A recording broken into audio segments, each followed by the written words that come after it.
the first thing that we discovered that was left out was after accident emergency response outside of the power station, evacuations.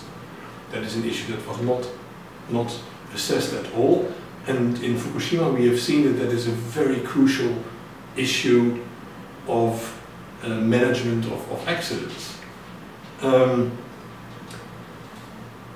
That was the first issue. The second issue where we were very upset about was that security. That means some people say then airplane crashes.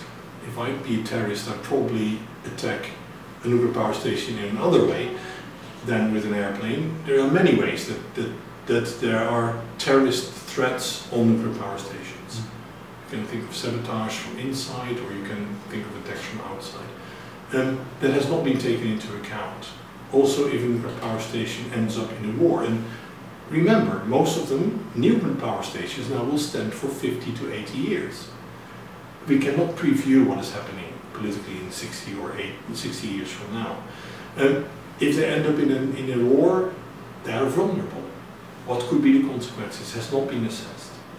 Next to that, the original design and aging from power stations has not been assessed.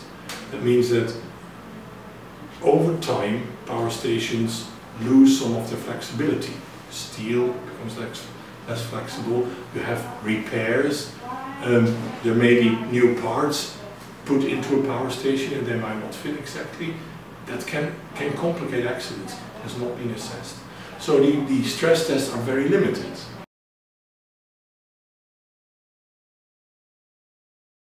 In France, the regulator asked first EDF, their utility, to come with reports, and Areva, which is also operating nuclear installations. They had reports on every single nuclear installation, not only power stations.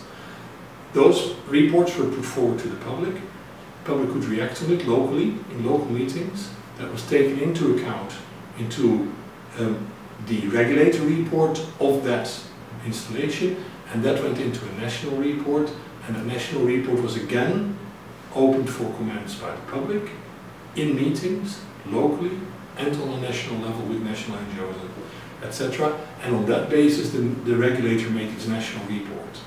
So a lot of comments and insights from the public found their place in the final report and also in the recommendations that the regulator then had for EDF to improve things. I think that was optimal. On the other side of the spectrum, you see a country like Bulgaria, or a country like Czech Republic or Sweden, where there was no public participation at all. If you look at transparency, you see the French directly published also the reports from EDF, from the operator.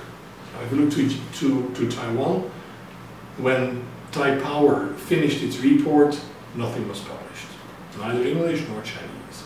In Taiwan, what we see is, first of all, the reports were not initially published. They were only published when the EU said, hang on, you want us to review what you're doing, but we will not want to review if we do not also know what the people think about it.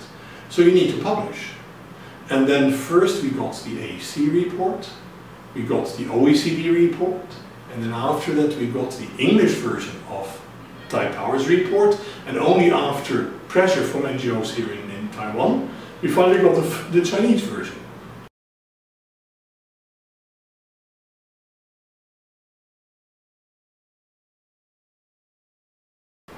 The stress test process and also our review and the reaction of Taipower on our review have made it very clear that Taipower is in a state of denial. It is exactly the same state of denial that TEPCO was in before and directly after Fukushima. We see that the same now with Taipower here. The first reaction on our report was, Ms. Becker has not understood the URG. Beg your pardon, we understood it quite well actually. And it is not sufficient. Maybe you should take it as a warning. Yeah? That is what you do in safety culture. Taipower does not have a proper safety culture. They're in a state of denial. When we look into the reports made for the stress test, we see that repeated. Good safety culture says that you try to prevent issues at the source, as near as possible as the source. That means that if you identify that you might lose your cooling water and you do not have another way, mechanically, passively, directly kicking in, that you try to build hardware that does that. Instead, Tide Power relies on human action, already as the first line of defense. No, the human action should be the very last line of defense. We call it defense in depth. Now that has been noticed by other people in Taiwan already many times before, but the only reaction that Tide Power comes with is you don't understand, or you're not qualified, or you don't know what you talk about. That is bad safety culture.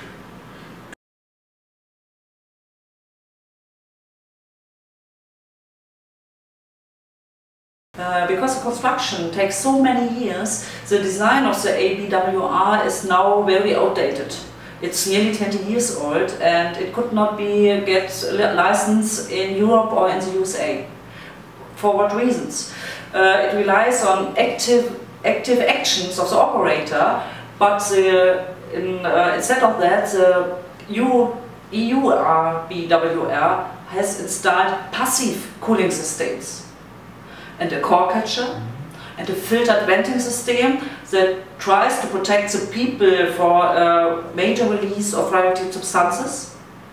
And the EU version of the ABWR can try to resist against the airplane crash.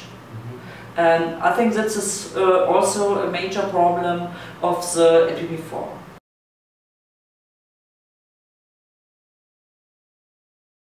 When I read the report provided by Tide Power and AEC, I find so many shortcomings of the ORG. I will only mention 3 of them. This one what I most think is the time frame. After cooling, you have only 96 minutes to recover cooling, and that's a really short time after the circumstances after an earthquake. I think it's not possible at all. The second thing is you need a lot amount of water. That's 400 tons per hour. And I think it's a very big amount, and Tide Power mentioned that they have a raw water storage on the hill. But this storage is not earthquake resistant. That you have it after an earthquake. And the third thing is Tide Power itself said we will make a release of radioactive material within the URGs after a severe accident. And that will expose the people.